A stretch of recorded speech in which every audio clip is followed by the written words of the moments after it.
இன்றைக்கு இந்த சத்தத்தை கேட்கிற எந்த ஒரு தேவனுடைய பிள்ளை, ஆண்டவரே எனக்கு ஏன் இப்படி பண்ணுனீங்க, எனக்கு எதுக்கு இப்படி குடும்ப வாழ்க்கையை அமைச்சீங்க, என் சரீரத்தில் எதுக்கு இப்படி ஒரு வேதனை நீங்க கொடுத்துருக்கிறீங்க, எனக்கு ஏன் பணத்தை நீங்க கொடுக்கவே இல்லை, இதை கொடுத்தீங்க இதை தரலையா ஆண்டவரே அப்படின்னு யாருக்காவது ஆண்டவர் மேல ஒருவேளை வருத்தம் இருந்திருக்கும்னா, யாராவது ஒருவர் ஆண்டவரை கோவிச்சிருப்பீங்கன்னா, இல்ல நானும் இன்னைக்கு கூட திட்டிட்டு தான் பாஸ் வந்தேன், இன்னைக்கு கூட வெறுப்போட தான் வந்திருக்கிறேன், எதுக்கு எனக்கு இப்படிப்பட்ட ஒரு வாழ்க்கை ஆண்டவர் கொடுத்திருக்கிறாரு, எல்லாருமே நல்லா இருக்கிறாங்களே நான் மட்டும் ஏன் இப்படி இருக்கிறேன், என் குடும்பம் மட்டும் ஏன் இப்படி இருக்குது, என் பிள்ளைங்க மட்டும் ஏன் இப்படி இருக்கிறாங்க அப்படின்னு நினைச்சு யார் வருத்தத்தோடு வந்தாலும் ஆண்டவர் இன்றைக்கு உங்களிடத்திலே வாக்கு கொடுத்திருக்கிறார்.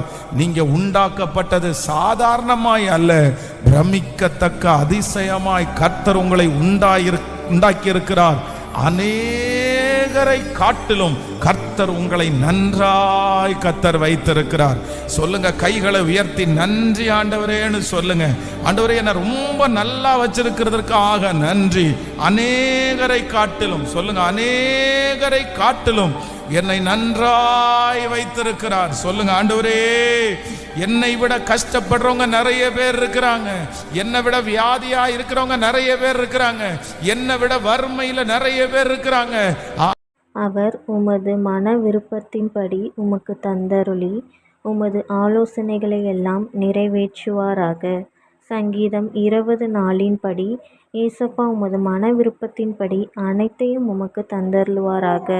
உன்னுடைய துவக்கம் அற்பமாய் இருந்தாலும் உன்னுடைய முடிவு சம்பூரணமாயிருக்கும். ஒருவேளை இந்த சத்தத்தை கேட்டுக்கொண்டிருக்கிற நீங்கள் ஒரு முடிவை குறித்து கலங்கி போயிருக்கலாம். இந்த காரியம் என்னவாய் முடியுமோ, இந்த பிரச்சனை என்னவாய் முடியுமோ, இந்த சூழ்நிலை என்னவாய் முடியுமோ. ஆனால் ஆண்டவர் வாக்கு கொடுக்கிறார், அந்த முடிவை நினைத்து நீங்கள் கலங்கவே வேண்டாம். முடிவு இப்படித்தான் ஆக போகிறது, இப்படித்தான் ஆகும் என்று எத்தனை பேர் வேண்டும் என்றாலும் சொல்லலாம். ஆனால் ஆண்டவர் இன்று உங்களுக்கு வாக்கு கொடுக்கிறார். நீங்க கலங்குகிற அந்த காரியங்கள், நீங்கள் எதிர்பார்த்துட்டு இருக்கிற அந்த காரியங்கள் தீமையாய் அல்ல, நன்மையாய் முடியும். எப்பொழுதுமே கர்த்தர் ஆரம்பிக்கிற சில துவக்கங்கள் அற்பமாகத்தான் இருக்கும்.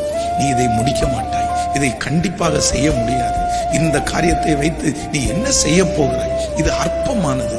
ஆனால் ஆண்டவருடைய ஆசீர்வாதம் அதன் மேல் இருக்கும், ஆண்டவருடைய கரம் அதன் மேல் இருக்கும். உங்களுடைய பிள்ளைகளுடைய வாழ்க்கையா இருக்கலாம், திருமண காரியமா இருக்கலாம், தொழிலாய் இருக்கலாம், குடும்ப காரியமா இருக்கலாம். எந்த காரியம் மற்றவங்களுக்கு முன்பாக ஒருவேளை அற்பமாய் இருக்கிறதோ, கர்த்தர் சொல்லுகிறார், அந்த அற்பமான துவக்கத்தை குறித்து எவ்வளவு பயப்பட வேண்டாம். காத்திருங்கள், பொறுத்திருங்கள், அமைதியாயிருங்கள். நீங்கள் செய்ய வேண்டியதை செய்து கொண்டே நீங்கள் முன்னேறுங்கள். கர்த்தர் சொல்லுகிறார், அதனுடைய முடிவு சம்பூரணமாயிருக்கும். ஏசப்பா பிடிச்சவங்க நம்மளோட சேனலை சப்ஸ்கிரைப் பண்ணி சப்போர்ட் பண்ணிக்கோங்க.